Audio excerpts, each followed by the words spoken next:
Qu'est-ce que l'ange fait? L'ange le ramène près de nous. Ne t'éloigne jamais de l'esprit.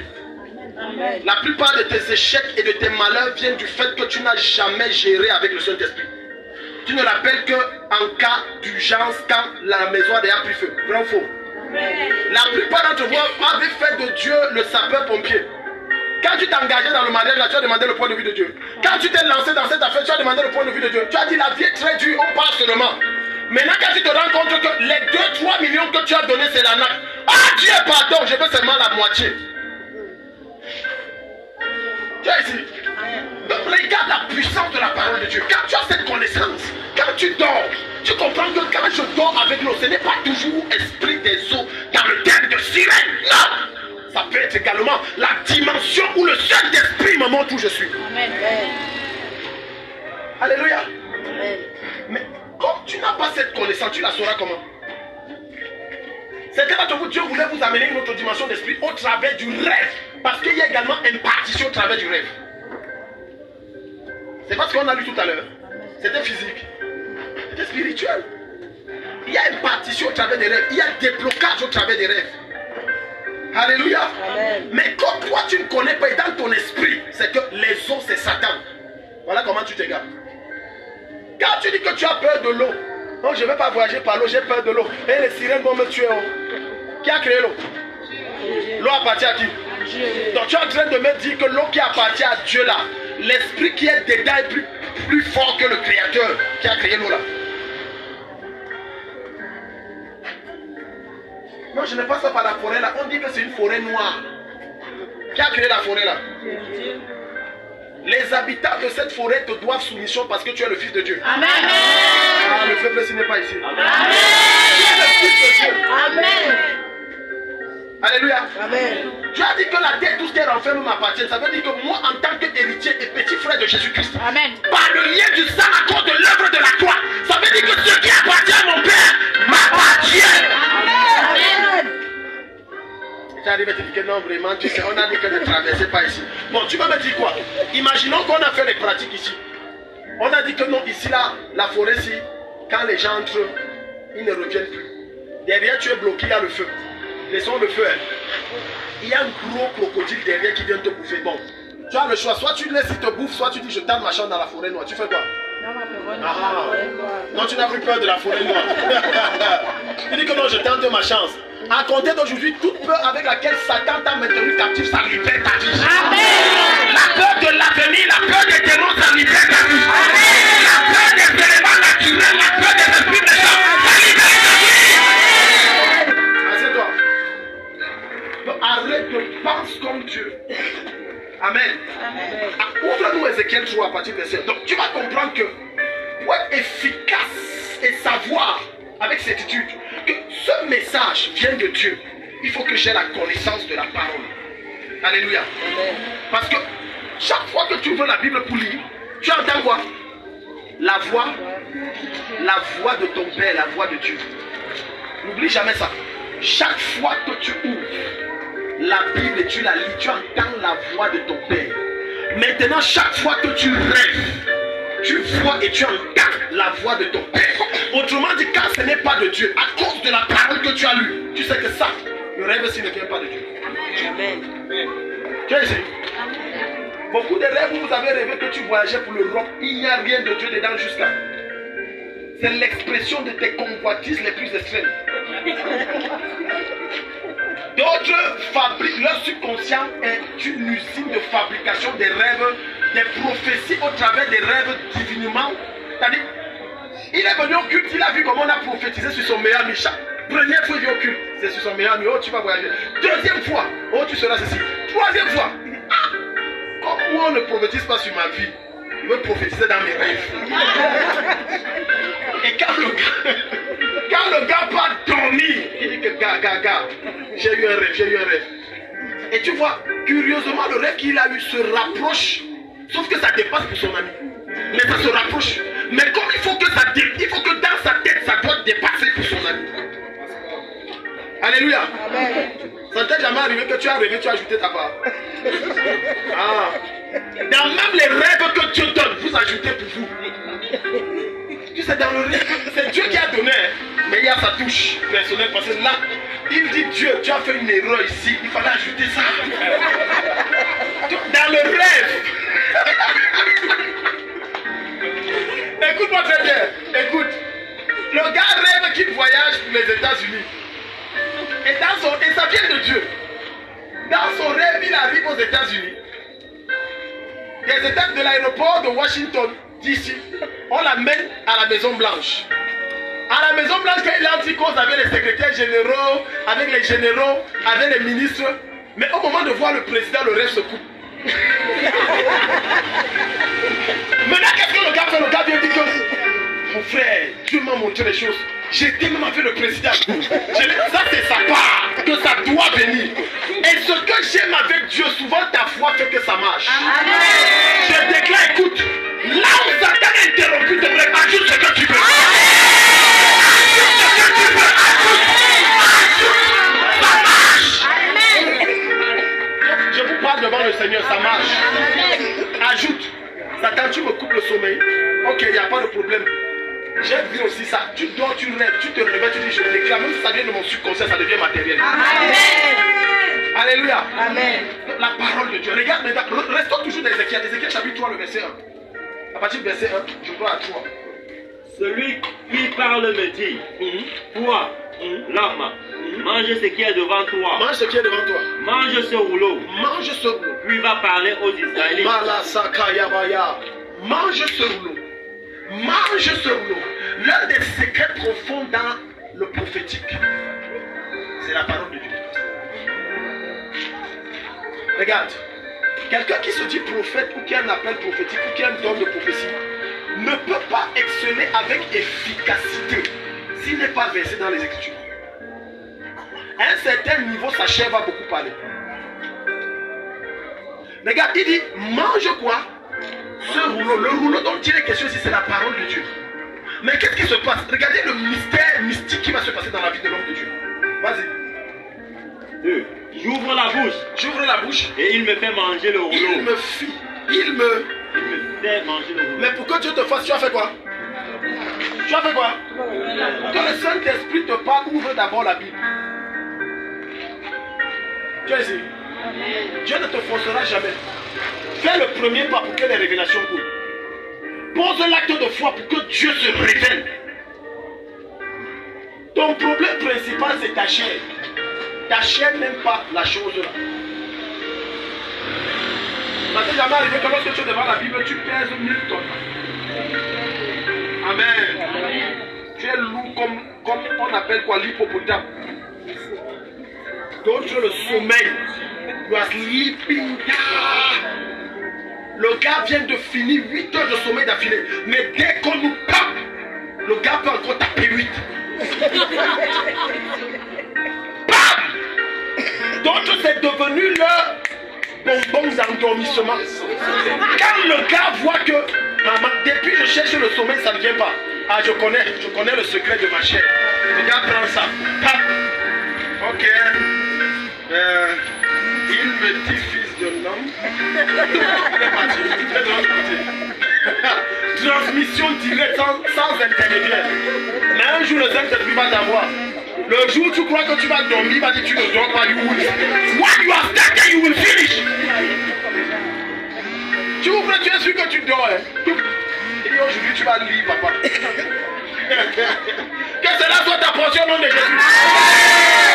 Et j'ouvre la bouche. Et Dieu prie, il lit.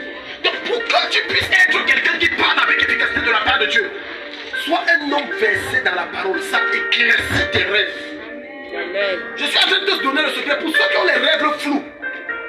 Et les personnes qui souffrent des oublis des rêves, le secret c'est la parole. Satan peut voler ton rêve, mais il ne peut pas voler le message caché derrière le rêve. Amen. Pour que le message caché derrière le rêve reste, il faut que tu sois un homme qui ait laissé la parole de Dieu s'incruster en toi. Chaque jour, tu es versé dans les Écritures. Regarde, lorsque tu vas aller demander à Jésus, chapitre dans le verset 8, le Seigneur va dire que celui que la loi ne s'éloigne pas de ta vie, mais mets-il là jour et nuit. Afin que tu fasses quoi? Que tu réussisses dans quoi? Dans toutes. Non, pas dans toutes tes entreprises. Ça veut dire que même dans les rêves où tu as ce problème d'oubli, Verse-toi dans les Écritures. Verse-toi jusqu'à. Donne-toi. C'est pour ça que les gens qui viennent me voir avec le problème, je les donne toujours un quota de lecture. Parce que ce que tu ne sais pas, c'est que plus tu lis la Bible, plus l'Esprit de Dieu introduit la présence de Dieu avec intensité en toi. Amen. Plus je lis, plus je porte Dieu. Plus je lis, plus je porte Dieu. Plus je lis, plus je porte. Maintenant, quand je médite, ça c'est une autre dimension d'être dans l'esprit que le Seigneur m'amène. Parce que la lecture et la méditation, c'est deux choses différentes. Celui qui lit s'incruste de la présence de Dieu. Mais celui qui médite ne s'incruste pas. Il va dans les profondeurs de Dieu. Oh. Tu es étonné.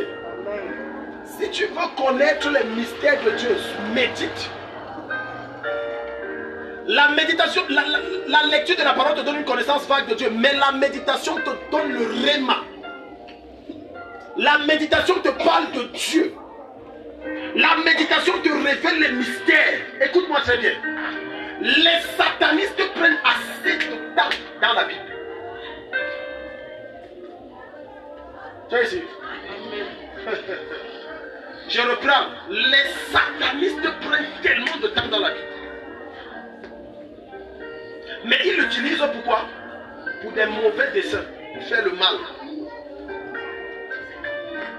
Et leur livre préféré, c'est le livre des Psaumes. Le livre des Psaumes est mystique à une dimension que tu n'as pas été. Très mystique. Je dis Psaume. Tu es ici? Sauf que tu lis jusqu'à tu négliges, c'est mystique à un niveau que tu n'as pas de nom. Si tu prends la peine de t'asseoir et d'ouvrir ton esprit, ce que le Saint-Esprit va te révéler, tu vas t'écrouler avant de te dire que papa, donc c'est ça, oui c'est ça. Hello? Donc, regarde, toi qui es commerçant, au lieu de passer ton temps à te lamenter et à pleurer, à changer les stratégies qui ne marchent pas, va dans la parole. Je vais te montrer ce qu'il faut faire pour que ça réussisse. Amen. Oh, tu es calme. Ouais, voilà un exercice que les chrétiens n'aiment pas. Lis pour nous et tu nous dis. Ça ne fonctionne pas comme ça. Ok. Si tu es d'accord pour que je lis pour toi et que je te dis. Amen. D'accord. Quand on te donne le repas, donne je mange pour toi et je te dis aussi. Tu ne parles pas, tu parles. Nathalie, donne-moi ton repas, je mange à ta place, tu restes affamé et je te dis si c'est bon ou si c'est pas bon. C'est la même chose. Alléluia. Amen. Surtout quand on est en fête. Quand on est dans les fêtes, il n'y a plus d'amitié, vrai ou faux? Je vais plus loin, même les mariés, il n'y a pas mariés. Moi j'ai déjà vu un couple comme ça, il n'y a pas marié. Non. On fait plat différent. On dit on vous sert à deux, c'est l'union. L'union là, c'est à la maison. Ici, c'est la femme. C'est vrai ou c'est faux? Il n'y a pas marié ici, jamais. Mais si ton âme était assoiffée de la parole de Dieu, Satan aurait peur de toi. Amen. Alléluia. Est-ce que tu sais que le diable peut te combattre, peut ne pas combattre ta vie de prière, mais peut combattre jusqu'à sa dernière énergie, ta vie de méditation de la parole. Tu sais pourquoi? Parce qu'il sait que si tu n'as pas la connaissance des Saintes Écritures, tu pries dans le vide. Tu pries dans le vide. C'est pour ça que Jacques dit, vous priez beaucoup mais vous obtiendrez peu. Pourquoi? Parce que vous priez mal. Vous n'avez pas la connaissance. Donc, la parole de Dieu t'instruit comment tu dois prier, sur quoi tu dois prier. Il y a des choses sur lesquelles on ne prie pas. Amen. Amen. Amen. On ne prie pas. Est-ce que tu sais qu'il y a une dimension de relation avec le Seigneur où tu ne demandes plus, Seigneur, donne-moi ce que je vais manger aujourd'hui. Oh là là. Je ne me rappelle pas la dernière fois que j'ai demandé à Dieu, Seigneur, je veux non. Tu sais pourquoi? Somme chapitre 23, qu'est-ce qu'il dit? Commençons. Allons-y. 1, 2, 3. Non, maman, recommençons. Il y a les gens qui ne connaissent même pas la Bible. On Somme 23, ça dit quoi? 1, 2, 3. Ensuite, stop. Et tu pries quoi? Hein? Hein? Tu vois comment tu pries mal? Seigneur, je dis, je vais manger. Non, tu pries quoi? Pense, je donne les désirs de ton cœur. Amen. Oh. C'est écrit dans ta Bible, oui ou non? La Bible dit quoi? Fais de l'Éternel. Et il donnera quoi? Est-ce qu'il a dit qu'il donnera ce que tu demandes? Ce que ton cœur pense, Dieu te donne. Amen. Amen. Pense, Dieu te donne. Tu es là. Pense au poulet, Dieu envoie quelqu'un qui te donne poulet. Mais pense héros, Dieu envoie quelqu'un qui te donne. Si ça fait longtemps que tu n'as pas mangé le facochet, pour ceux qui ont la viande de brousse, pense le facochet et la tortue, Dieu te donne. Pense le lézard, Dieu te donne. Alléluia. Mais pourquoi tu atteins cette dimension? Il dit fais de l'éternel quoi? Les chrétiens oublient délices. Donc quand ils viennent devant Dieu, ils jugent Dieu avec sa parole. Seigneur, tu as dit, fais de l'éternel tes délices. Tu donnes ce que mon cœur désire. Seigneur, mon cœur désire. Tel donne ça. Mais tu as oublié délices. Dans délices, il faut que tu sois un homme éloquent. Un homme versé dans les Écritures. C'est ça dans délices. Délices, ça veut dire, sois agréable à Dieu. Sois comment? Agréable à Dieu. Voilà, maintenant, quand tu te réveilles avec le whisky, tu es agréable à Dieu. Avec le pil-pil dans la bouche, tu as dormi avec le pil-pil dans la bouche, tu te réveilles avec le pil-pil dans la bouche, tu es agréable à Dieu. Il y a d'autres qui se réveillent avec le pain musclé en main, tu es agréable à Dieu. Le pain musclé. Le gars a passé toute sa semaine sur What is Big à investir, ça n'a pas donné, lui ne dort pas. Quand il se réveille, même brosser les dents, What is Big. Et vous me dites qu'il n'y a pas de démon derrière ça. Hein? Tu me dis que derrière le football, il n'y a pas de démon. C'est que tu es ignorant. Même les satanistes savent que pour que ça donne l'argent que ça donne, il y a des sacrifices. Amen. Alléluia. Toi-même, regarde seulement la salle derrière, regarde. Parce qu'il y a match, la Coupe du Monde. Je te pose la question. Si on te disait tu as 1 million à prendre à 19h, disons, je dis même 20h, 10 minutes. Tu vas préférer voir le match ou aller prendre tes 1 million. Ok. Comme tu n'as pas de problème, je prends alors à ta place. Alléluia. Donc, bien aimé dans le Seigneur, la parole de Dieu, il dit, prends ce rouleau. J'ouvris ma bouche et il mit le rouleau ensuite.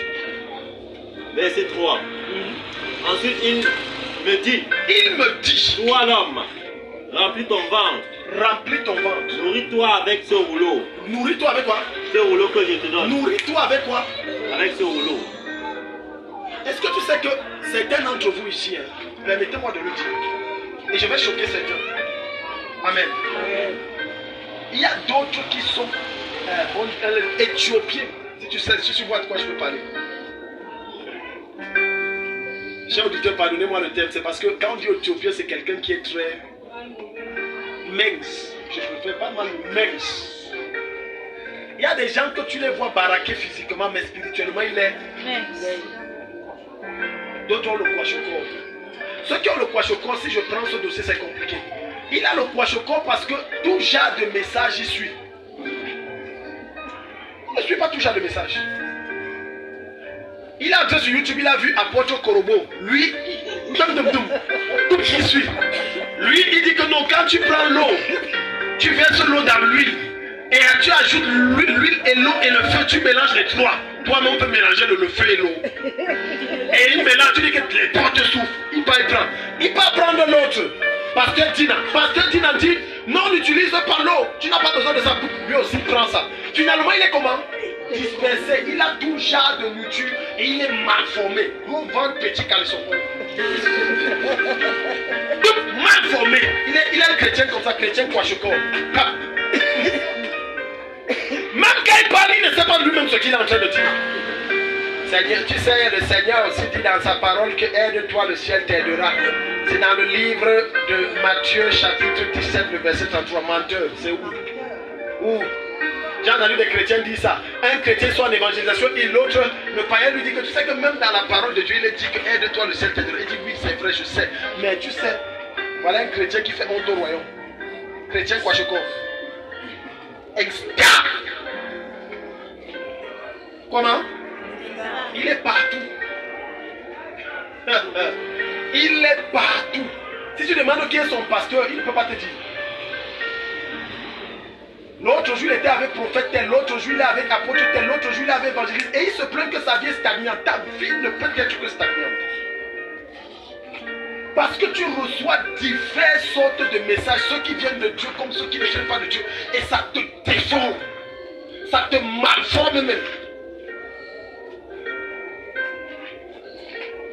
Parce que tu n'as pas ça. Il dit, il le nourrit. Il dit, prends, mange, ça va te nourrir. La quantité que tu consommes, c'est ça qui nourrit ton âme et ton esprit.